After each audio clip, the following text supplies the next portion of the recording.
आज हम आपको एक कहानी और सुनाना चाहते हैं। हम आपको संजू सैमसन की कहानी सुनाना चाहते हैं। चाहे आप क्रिकेट के खिलाड़ी हैं, छात्र हैं या कहीं पर नौकरी करते हैं, ये कहानी आप सबको हिम्मत देगी और एक लाइफ लेसन भी देगी। संजू इस वर्ल्ड कप के प्लेयर ऑफ द टूर्नामेंट चुने गए हैं और भारत की जीत में उनका सबसे बड़ा योगदान है। उनकी उम्र 31 साल है, यानी अब कह सकते हैं कि उन्हें ये सफलता, उन्हें ये मौका बहुत देर से मिला। ये उम्र होती है जो बड़े बड़े प्रतिभाशाली खिलाड़ी इस उम्र में आके रिटायर होने के बारे में सोचने लगते हैं। कल रात मैच के बाद उन्होंने बताया कि कैसे वो टूट चुके थे, उनके सपने चूर चूर होने लगे थे और न्यूजीलैंड सीरीज के बाद वो इतने डिप्रेशन में चले गए थे कि वो अक्सर सोचते थे कि अब उनकी ज़िंदगी में आगे क्या होगा। एक ऐसा खिलाड़ी जो 31 साल तक उम्र तक सिर्फ एक मौके का इंतज़ार करता रह गया, जिसमें ज़्यादातर समय खेल के मैदान के बाहर बेंच पर बैठकर बिताया, ये सोचते हुए कि मेरी बारी कब आएगी। 15 खिलाड़ियों में तो उनका नाम होता था, लेकिन प्लेइंग 11 में उनका नाम नहीं होता था। 2024 के वर्ल्ड कप में वो एक मैच भी नहीं खेल पाए, बावजूद इसके भी वो टीम में थे और हर मैच में उन्होंने मैदान से बाहर बेंच पर बैठकर देखा, ये सोचते हुए कि अगर मैं खेलता तो ऐसा मैं करता, अगर मैं मैदान में होता तो मैं वैसा करता।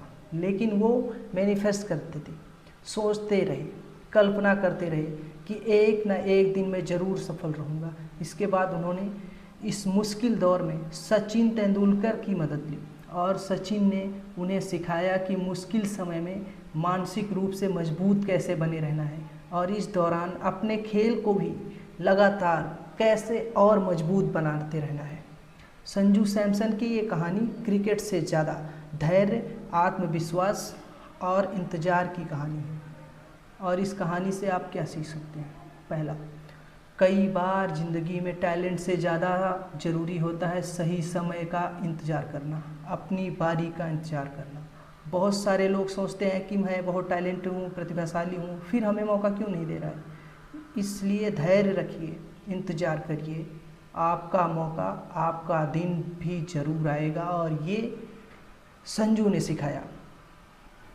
दूसरा, हर मौके को आखिरी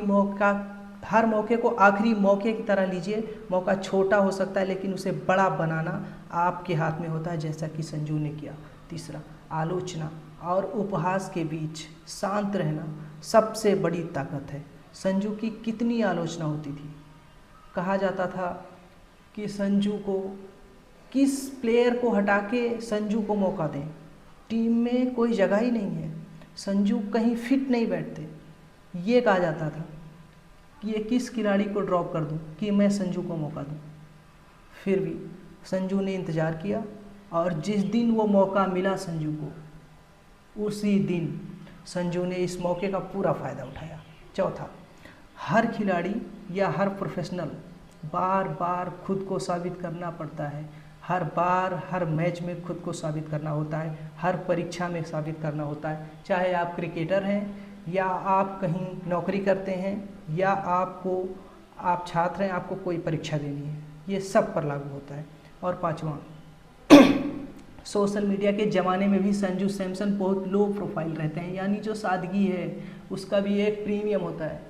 हर सफलता शोर मचाकर नहीं मिलती, कभी कभी शांति भी बहुत बड़ी ताकत बनती होती है।